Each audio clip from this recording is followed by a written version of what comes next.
We heard the reference to Vin Scully, basically the ultimate Dodger. Absolutely. And how he has lived through. He is living history. He is a living legend. He's an iconic figure. And it's appropriate that just after the game, this tweet, and we had some laughs, and we got kind of goosebumps, and we got kind of nostalgic for Vinny earlier this year when we announced his Twitter feed that Vin Scully was on Twitter. He's using it for communication. He's using it to keep himself busy. He's using it to stay in the game, as he says. But he's using it to provide perspective that only he can. Here's the tweet that came from Vin Scully after the victorious Los Angeles Dodgers. 55, 59, 63, 65, 81, 88, and now 2020. What a year. What a season. What a team. Congratulations at Dodgers. Yeah, we talked earlier about just what this kind of thing means to people. Go ahead. It only has hundreds of thousands of likes. Only 100,000, right? I was thinking last night, and you know how much I love Don Dix. He fills in here for you or for me when we're out, and he's my co-host on the Jen and Don show, heard on AM 590, The Answer. Don's the best. But he always makes fun of me because he goes, why do you take this baseball stuff so seriously? We have a republic to save. You know, we need to be out there doing the work. And really, a week before the election, he's right about that. We should be paying attention to important issues. But I thought about this last night, Whitman. Exclusively right about that. He's not exclusively right. And here's why.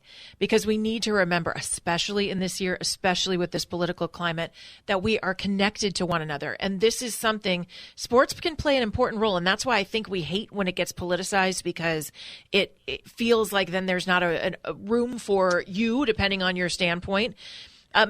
The fan feels betrayed by something they love so much. Right. And so this brings people together. And I thought about my grandparents. I talked to you about this before. Mima and Bunky is what I called my grandparents.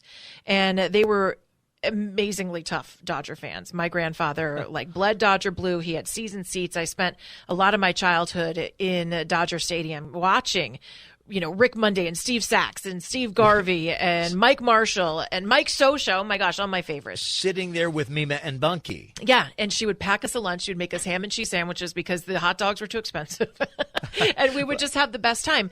And I thought about watching that game last night, how happy they would be. I think of them in heaven, and I think about it. It seems silly that it is just a game and it is baseball, but it's something that unites us and it makes us stay connected to our family. It brought my family together. That baseball was one of those things that we connected over and that we loved each other over. And now I almost watch the Dodgers out of comfort. So when people say, why is it important?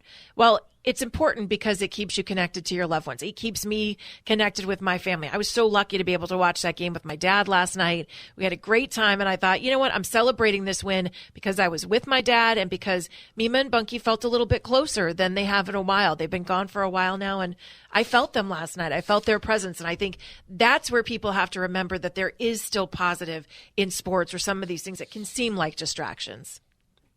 That is so sweet. Thanks. Oh, see, I'm the one that's supposed to be crying over here. No, because you're right. Because I've lost parents and grandparents. And when you can feel them closer to you in a moment. It's worth it. And if someone dares to say it's just a game, I would humbly respond and say no game is America's pastime.